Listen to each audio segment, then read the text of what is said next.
Si vous êtes diabétique, vous devriez en savoir plus sur les légumes que vous en savez sur Donald Trump. Les légumes bons, ça existe. Les légumes frits à l'huile, les gratins de légumes, les chips de légumes et la choucroute. Mais quand on a le diabète, pourquoi doit-on forcément manger des légumes à la vapeur qui ont le même goût que le carton d'emballage de la boîte à pizza?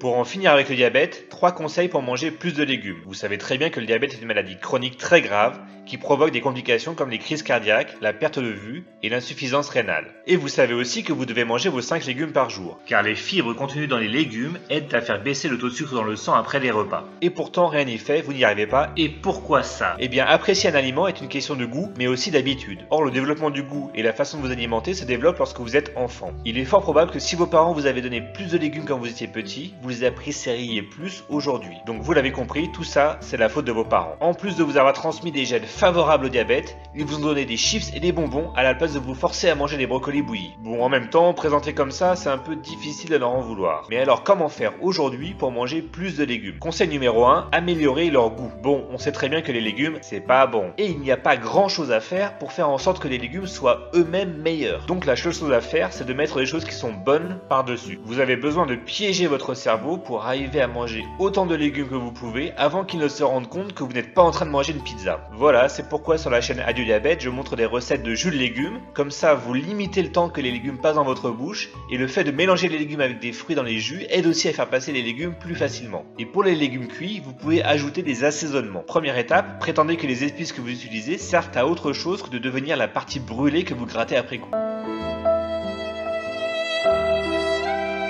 Vous pouvez mettre toutes sortes d'épices, tout ce que vous voulez, du paprika, du thym, des herbes de Provence, etc. Deuxième étape, mettez de la sauce piquante. Regardez bien l'étiquette, mais vous pouvez trouver des sauces piquantes dans le commerce qui sont sans sucre et peu salées. Conseil numéro 2, faites en sorte que manger des légumes soit plus pratique. Ça nous est arrivé à tous, on va à Carrefour, on achète plein de légumes, qu'on range consciencieusement au frigo et qu'on oublie tranquillement et qu'on laisse moisir dans le compartiment à légumes du réfrigérateur. Alors déjà que c'est pas facile de manger des légumes, autant faire en sorte que ce soit pratique. Comme par exemple, acheter des légumes surgelés. Les légumes frais sont-ils bien meilleurs pour notre santé? Vous pensez naturellement que les légumes frais sont meilleurs et vous avez peut-être raison, mais ça dépend beaucoup des circonstances. La plupart du temps, les légumes que vous achetez au supermarché ont été cueillis avant même d'être mûrs, pour éviter qu'ils soient abîmés pendant le trajet. Cela signifie que quand ils ont été cueillis, ils n'avaient pas atteint leur pic nutritionnel. Et dès qu'ils sont cueillis, les nutriments qui sont contenus dans les légumes commencent à se détériorer. Les légumes sont alors chargés dans le camion, le bateau ou l'avion, et ils voyagent pendant des jours entiers avant d'être étalés sur les rayons de supermarché et d'attendre que vous les choisissiez. Ensuite, ils peuvent rester plusieurs jours dans votre frigo sans être mangés. Donc pendant cette période qui peut durer jusqu'à plusieurs semaines, les légumes peuvent perdre jusqu'à 50% de leurs nutriments. À l'opposé, les légumes surgelés sont récoltés quand ils sont mûrs et sont congelés immédiatement. Et même si au moment de la congélation, les aliments perdent une petite partie de leurs vitamines, l'ensemble de leurs nutriments reste ensuite stable pendant toute la période où ils sont congelés dans votre congélateur. Donc si on les compare avec des légumes frais qui ont traîné pendant plusieurs semaines depuis leur récolte, il n'y a aucun doute que les légumes surgelés peuvent avoir plus de nutriments. Et c'est encore plus vrai pendant les mois où les légumes ne sont pas de saison et où ils voyagent donc sur de très grandes distances et pendant de très longues périodes avant d'arriver dans votre frigo. Plusieurs études scientifiques ont ainsi montré que dans de nombreux cas, les légumes surgelés sont plus riches en nutriments que les légumes frais. Bon, évidemment, si vous cultivez vos propres légumes ou si vous achetez des légumes qui sont cultivés près de chez vous,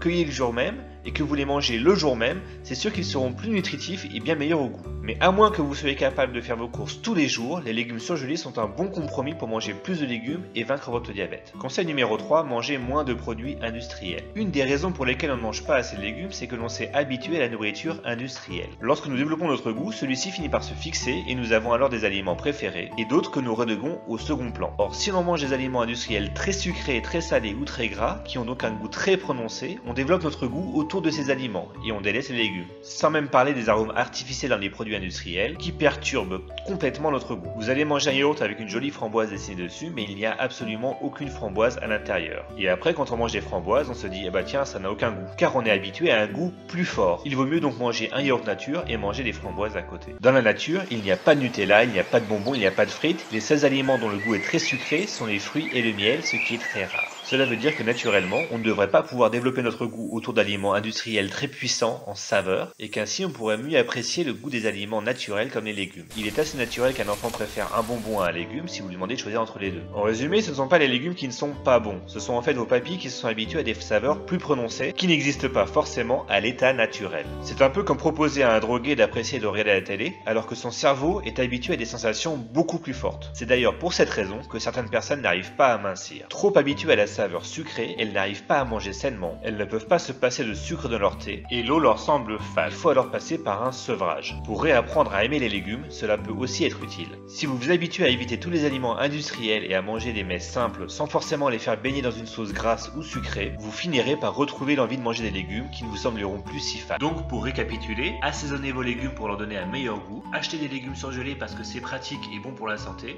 et mangez moins de produits industriels pour réhabituer votre goût à des sensations plus simples comme les légumes. Voilà, donc si vous suivez tous ces conseils, la vérité c'est que vous n'aimerez toujours pas les légumes, mais ils passeront beaucoup plus facilement j'espère. Si vous avez aimé ces conseils, ne mettez pas un pouce bleu sous la vidéo, c'est la psychologie inversée, donc mettez un pouce bleu s'il vous plaît en fait. Et cliquez ici pour vous abonner à la chaîne Adieu Diabète et voir plus de vidéos sur le diabète. Bonne journée à tous et surtout prenez bien soin de votre santé.